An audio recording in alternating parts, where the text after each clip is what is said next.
La Corée du Nord tire 2 nouveaux missiles vers la mer du Japon. Le Conseil de sécurité des Nations Unies doit se réunir mardi. Le chef de la diplomatie américaine constate l'étendue des dégâts du séisme en Turquie et annonce une aide supplémentaire de 100 millions de dollars. Bientôt 1 an de guerre en Ukraine, le conflit a fait des ravages sur la santé mentale des soldats, mais aussi de la population dans son ensemble. Nouvelle tension après les tirs ce lundi de 2 missiles par la Corée du Nord, capable selon Pyongyang, grâce à sa technologie nucléaire, de détruire entièrement des bases aériennes ennemies. Selon l'agence officielle nord-coréenne, cet exercice a été mené en réponse à des manœuvres aériennes conduites dimanche par Séoul et Washington. Selon la Corée du Sud, les missiles balistiques tirés ce lundi ont parcouru des distances de moins de 400 km et sont tombés en mer du Japon. Tokyo a demandé la convocation en urgence d'une réunion du Conseil de sécurité des Nations Unies qui se tiendra mardi. Le secrétaire général de l'ONU, Antonio Guterres, a fermement condamné ces tirs. Samedi déjà, la Corée du Nord a lancé un de ses missiles balistiques intercontinentaux les plus puissants qui est tombé dans les eaux japonaises. Les relations entre les deux Corées sont au plus bas. En 2022, Pyongyang avait qualifié d'irréversible son statut de puissance nucléaire. Son leader Kim Jong-un a appelé à une croissance exponentielle de la production d'armement. Les discussions se poursuivent à la conférence de Munich sur la sécurité pour savoir s'il existe un chemin vers la paix en Ukraine. Si les dirigeants européens se sont engagés à fournir davantage d'armes à Kiev pour contrer les forces du Kremlin, au-delà de cela, l'hypothèse d'un conflit entre la Russie et l'OTAN ne doit pas être ignorée. C'est en tout cas l'avis du président et fondateur d'Eurasia Group qu'Euronews a rencontré. I look at Ukraine and I see a war that Ukraine could lose. I think we have to admit that to ourselves. I hope they don't. But in reality, they may not be able to displace Russia from a lot of the territory that they're presently occupying. We should prepare for anything, but I hope we receive the weapons as quick as we can, so it can help to win quickly. De son côté, la Chine, qui a annoncé samedi qu'elle présenterait sous peu une initiative de paix pour mettre un terme à la guerre en Ukraine, envisagerait aussi de fournir des armes à la Russie pour appuyer son offensive. C'est ce qu'a déclaré le secrétaire d'État américain Antony Blinken à l'issue d'une rencontre avec son homologue chinois.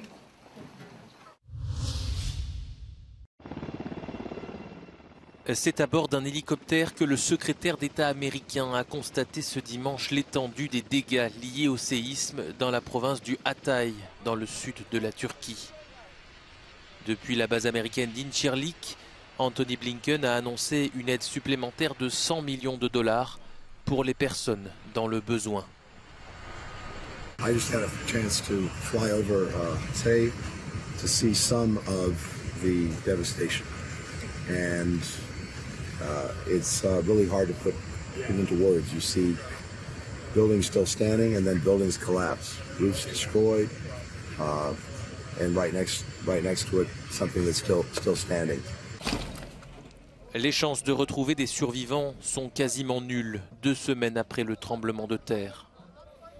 Depuis le sauvetage d'un couple à Antakya samedi, aucun nouveau survivant n'a été retrouvé. La majorité des opérations de recherche ont été arrêtées en Turquie ce dimanche.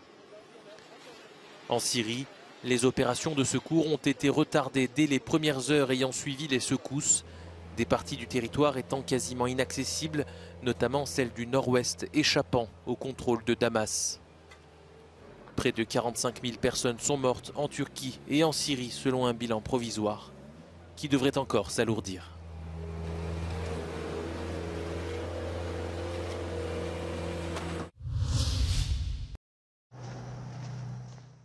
Si les soldats ukrainiens ont besoin d'armes, ils nécessitent aussi un soutien psychologique, tout comme la population ukrainienne dans son ensemble, car 1 an de guerre a fait des ravages sur la santé mentale.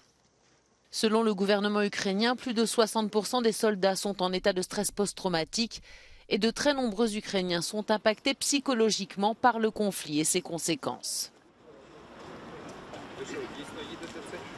If I would meet you 6 months ago, I will not tell you anything because we're still learning. few months ago, I started to understand that the people should know that somebody is going to help them. Les médecins veulent s'assurer que les troubles psychologiques n'empêchent pas les Ukrainiens de continuer à vivre malgré les pertes et les constats douloureux. Там померли рідні, там померли сусіди, там пішов твій друг в армію. Не знаєш, да, з 11 листопада деокупація пройшла, але там щодня. Ну, є емоційне виснаження в цьому плані, що хочеться скоріше перемоги. Хочеться скоріше перемоги, знищення цього терористичного режиму. Ми не думаємо, що вони прийдуть.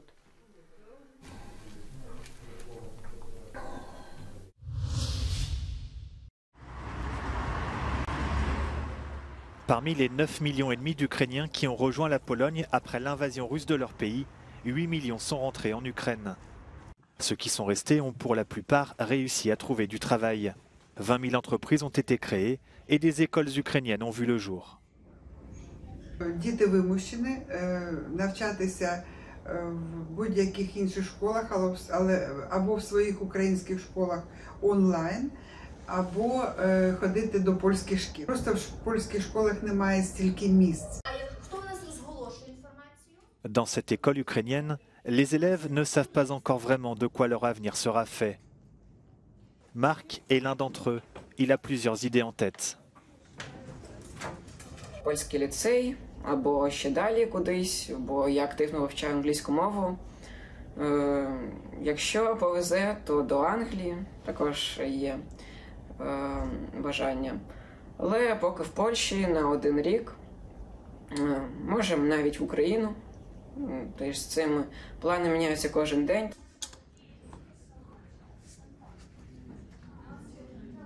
Знаєте, у мене є таке почуття вдячності.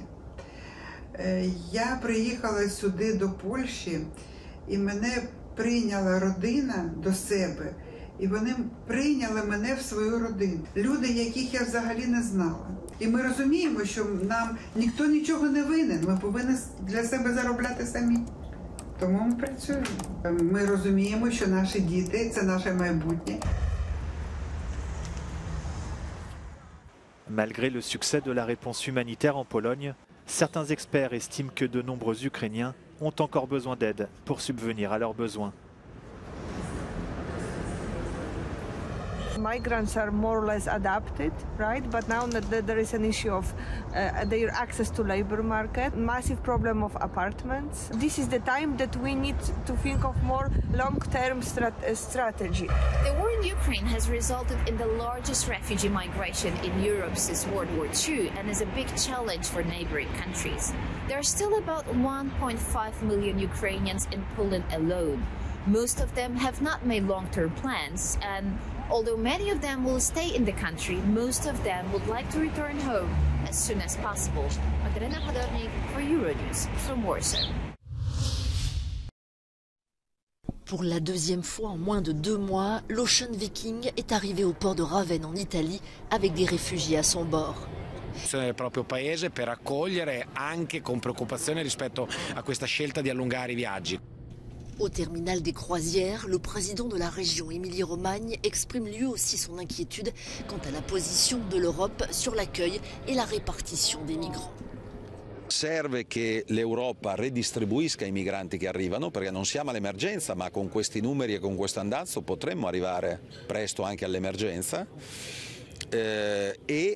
Io credo che serva pretendere che l'Europa dia solidarietà e quindi si renda disponibile. Solo che è chiaro che il governo da questo punto di vista è poco credibile, perché per anni ha urlato porti chiusi e prima gli italiani e adesso quelli che gondolno, come nel caso di Svezia e Ungheria, prima gli svedesi e prima gli ungheresi. Quando semini vento rischi di raccogliere tempeste. Des inquiétudes concernant le décret ONG du 2 janvier ont été... Rallenta la capacità operativa di un'ambulanza del mare come l'Ocean Viking di essere operativa, di essere presente dove c'è bisogno. Le persone che abbiamo soccorso ora stanno abbastanza bene, abbiamo trovato delle situazioni di disidratazione, di ipotermia e di sofferenze dovute a torture e violenze nelle carceri libiche. Au total, 84 personnes ont été secourues dans les eaux internationales au large de la Libye. 58 mineurs non accompagnés qui, après un premier placement dans la région d'Émilie-Romagne, seront relocalisés au niveau national et 26 adultes qui seront répartis dans différentes zones de la région.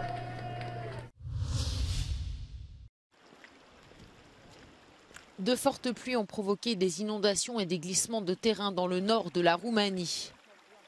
Une partie d'une route reconstruite l'année dernière grâce à une aide financière de l'Union européenne de 2 millions d'euros a été endommagée sur plusieurs dizaines de mètres.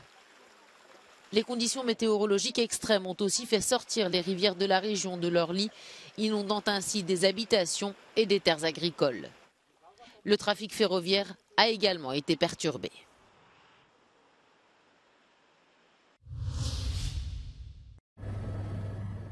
Au Brésil, en plein week-end de carnaval, une forte tempête accompagnée de précipitations records a fait plus de 30 morts dans plusieurs localités côtières de l'état de Sao Paulo. La ville de São Sebastião a été l'une des plus touchées en 24 heures. 600 mm de pluie ont été enregistrés, soit 2 fois plus que la moyenne mensuelle. Les secours sont toujours mobilisés, le bilan pourrait s'alourdir